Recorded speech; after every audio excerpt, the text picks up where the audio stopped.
Que você tenha um sábado muito feliz aqui. Glória a Deus. Um bom dia, irmãos. Um bom sábado e que a graça e a paz de Jesus estejam com todos. Eu cumprimento também você que está assistindo pelas redes sociais. Que Deus esteja com você e que você seja alimentado pela palavra de Deus nesse momento.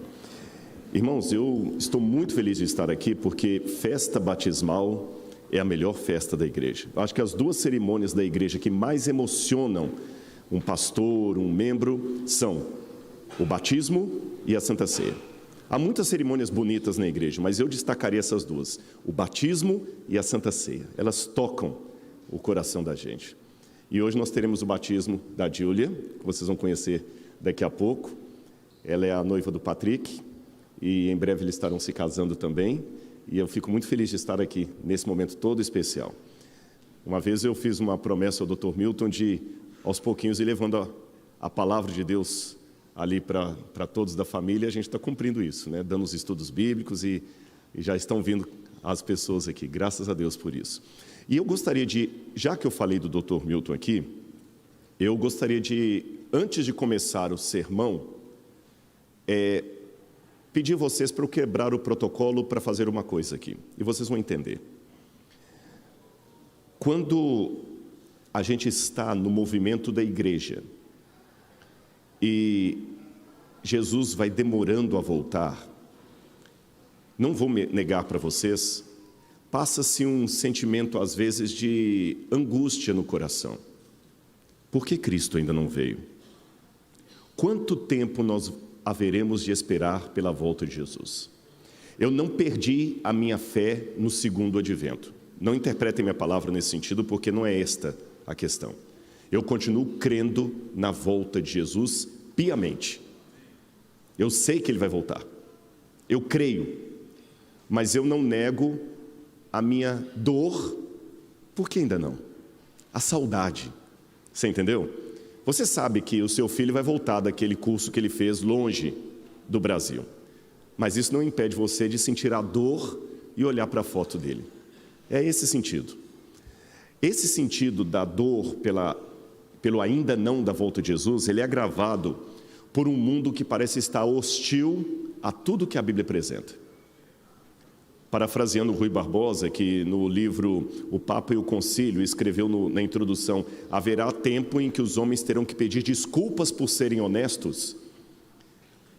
Vão chegar tempos, ou já estão às nossas portas, em que nós vamos pedir perdão simplesmente por acreditar naquilo que a Bíblia apresenta. Porque a crença bíblica já é ofensiva. A gente olha para a juventude, para os mais novos e fala assim: Senhor, que universo vai cercar essas crianças? O que vai acontecer com a igreja? Mas aí Deus nos consola com eventos do passado que mostram que Deus sempre esteve conduzindo o povo dele. A escritora Ellen White escreveu: nada temos de recear quanto ao futuro, a menos que nos esqueçamos a maneira maravilhosa e providencial, diria eu, como Deus cuidou do seu povo no passado. Então, colocando isso que eu acabei de falar teoricamente em prática, eu vou dizer para vocês uma coisa. Eu recebi um abraço muito gostoso ali dentro. Eu não acho certo fazermos discriminação por idade, por sexo, por cor de pele, por questão social. Isso é errado. Mas eu acho que uma discriminação emocional você não está pecando em fazer. O que eu digo? O abraço do seu filho é muito mais gostoso do que um abraço de alguém que você viu, acabou de conhecer. Concordam comigo? E eu recebi um abraço agora ali do pastor Arthur Marsk. E ele ficava falando assim: acabei de falar de você na minha classe. Eu lembro de você, menino, quando você estava entrando para a obra. Está dando uma reverberação aqui, sou eu que falo mais perto. Eu lembro de você, menino, quando você estava entrando para a obra. E eu falei: eu lembro do sermão que o senhor pregou em 1985, lá no acampamento do Irapuru. E um trechinho do sermão que o pastor Marsk falou, e antes você pense assim: puxa, o Rodrigo é gênio, hein? Por lembrar isso aí, não. É porque emocionalmente teve significado para mim. Eu lembro do sermão dele, como você talvez lembra de uma frase da sua mãe na infância, da sua professora. Você também não tem uma memória afetiva por certas coisas? Você pode não lembrar de muita coisa, mas aquilo que mexeu emocionalmente com você, você lembra. E eu lembro de um detalhe do sermão dele, que ele contava quando ele estava começando o ministério. O pastor Arthur Mask, ele começou como pastor e ele foi visitar uma cidade onde havia poucos irmãos ali e ele recebeu o nome de um irmão. Ele estava tentando lembrar o nome do irmão, na minha memória era Antônio, mas vamos colocar Antônio já que o tempo passou. E quando ele chegou na determinada cidade lá, ele pegou o ônibus, foi até a rodoviária, desceu lá e o endereço não batia. E ele começou a procurar, onde é que está aqui você conhece o Antônio de tal? Era uma cidade pequenininha desse tamanho, todo mundo conhecia todo mundo. Não, não conheço. Você conhece? Não, não conheço. Você conhece? Não, ninguém conhecia. Ele já estava frustrado. Perguntava pelo nome e sobrenome, dava o endereço, ninguém conhecia. Aí alguém falou com ele no final assim, olha, vá até aquele bar ali, porque naquele bar o dono do bar conhece todo mundo aqui. Se esse sujeito mora aqui, o dono do bar vai conhecer. Ele chegou lá no bar, aquela cena de botequim mesmo, pessoal jogando sinuca, cervejinha. E ele perguntou, com licença, você conhece fulano de tal? Não, também não. Pergunta para o dono. O dono do bar veio, fulano de tal, também não conheço. Aí o pastor falou, puxa vida, olha, ele é da igreja adventista, assim, pera, ele é crente? Você está falando do homem de Deus. Quando o dono do bar falou homem de Deus, é do homem de Deus que ele está procurando? Não, todo mundo conhece o homem de Deus, por que você não falou antes? A gente não sabia que ele tinha esse nome não, todo mundo conhece ele aqui como homem de Deus. E quando o pastor Arthur, então menino ainda, aspirante ao ministério, foi levado até o homem de Deus, ele abraçou aquele homem, aquele irmão, e falou assim, Senhor, eu lembro disso até hoje ele cantando, Senhor, que eu seja conhecido assim, não como Arthur Mask, mas como homem de Deus. Depois de contar essa história, ele pegou o violino, tocou e cantou, dá-me tua paz, mestre, dá-me tua paz. E eu com 14 anos, ouvindo aquele sermão assim, querendo fazer esse grave que na época não tinha. Sabe, o menino mudando de voz, né? Mãe, eu queria pedir aquela coisa horrível. A gente atendia o telefone e alguém falava assim, minha senhora, dava uma agonia. Quantas vezes eu atendia o telefone e pensava que era mulher?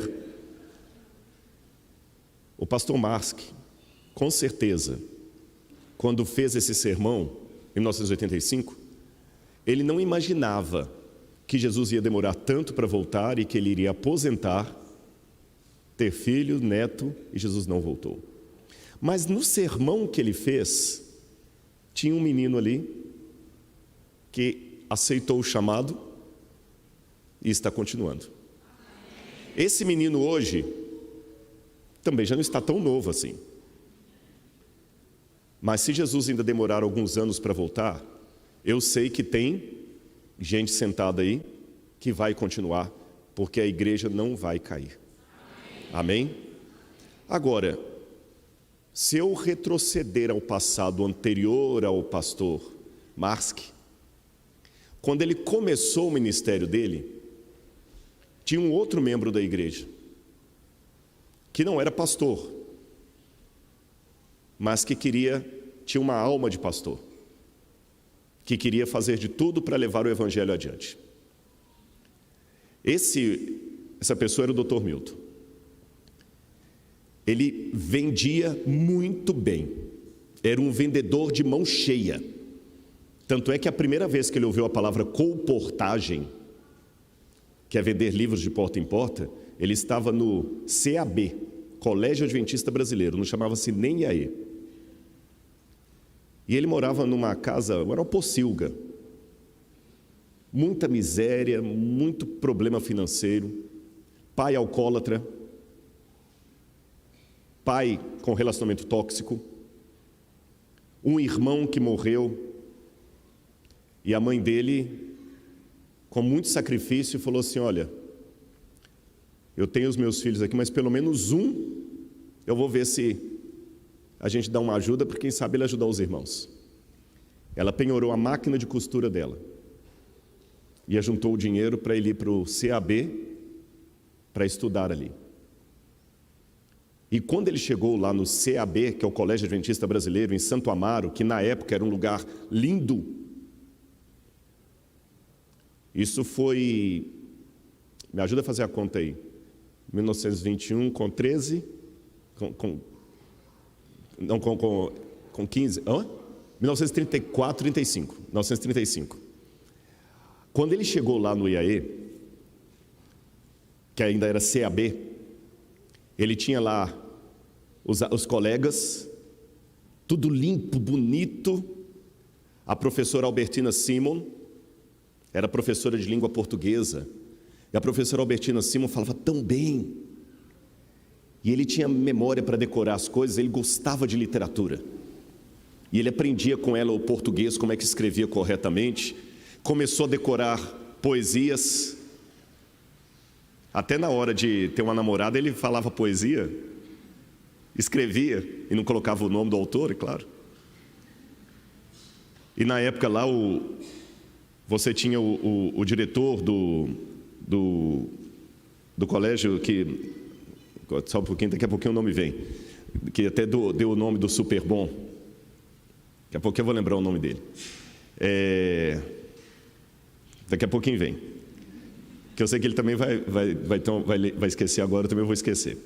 Mas aí daqui a pouquinho ele começa a estudar, ver os professores, os colegas, aquele ambiente todo ali, e ele falou, puxa vida, tem algo melhor do que o lugar de onde eu saí. Só que começou a terminar o semestre e ele não tinha dinheiro para continuar. Aí alguém falou, por que você não sai para colportagem? Ele falou, colportagem? O que é isso? Colportagem. Ah, você vai vender livro de porta em porta e tal, aí você pode conseguir o dinheiro para voltar. Ele foi fazer isso. Colportou, falou, eu estou bem nisso aqui. E começou aí. E foi, e cresceu. Depois acabou saindo do CAB. E ele falou, olha, eu vou para o Rio de Janeiro, porque se eu quero ser alguém na vida, eu tenho que estudar bem. E veio para cá, época de Getúlio Vargas. Teve briga estudantil, ganhou tiro da polícia, mas ele nunca esqueceu o que ele aprendeu em casa com a mãe piedosa e no colégio. Quando ele começou a ver que, como um bom vendedor, ele ganhava mais do que como advogado, mesmo tendo diploma de direito, ele virou empresário. E foi crescendo, crescendo. Mas Deus colocou uma coisa no coração dele. Milton, eu te coloquei aí para você fazer por outros o que eu fiz por você. E ele começou a incentivar alunos a estudarem. Ele falou assim, eu não sirvo para ser pastor, mas eu sirvo para formar pastores. E não só pastores, médicos, advogados. E começou a estudar, estudar, estudar. Houve um episódio da vida do Dr. Milton que eu ouvi da própria testemunha ocular, porque ele mesmo não conta essas coisas. Quando ele estava em Nova Lima, ele iria ajudar uma igreja. E o pastor foi lá para pegar o cheque para ajudar na construção de alguma coisa da igreja. E viu o Dr. Milton conversando com o contador. E a porta estava entreaberta e o pastor escutou a briga ali. Olha, não dá o dinheiro, não dá. O que tem no banco não cobre tudo que a gente precisa. Coçou a cabeça, vamos ver, nervoso. O pastor falou, eu vou embora daqui. Não vou nem pedir, gente, imagina. Aí quando ele viu o pastor, pastor, tudo bem, entra aqui. Você veio buscar aquele cheque, né? Eu vou ajudar lá na construção. Quanto que a gente tem no banco? O contador falou, tanto. Faz o cheque e passa para ele. E o contador falou assim, Milton, eu estou falando que o que a gente tem não vai cobrir todas as dívidas que nós temos. É o que você falou, não vai resolver o nosso problema, mas vai resolver o dele, então dá o cheque para ele. Isso se repetiu muitas e muitas vezes. Houve abusos a bem da verdade. Não posso contar a história apenas politicamente correta. Houve pessoas que abusaram. Houve pessoas que até deixaram uma imagem ruim por causa do abuso. E assim, com as palavras da Bíblia como guia, encerramos este vídeo. Lembre-se de que a fé e a orientação encontradas nas Escrituras são fundamentais para uma vida plena e feliz. Até a próxima!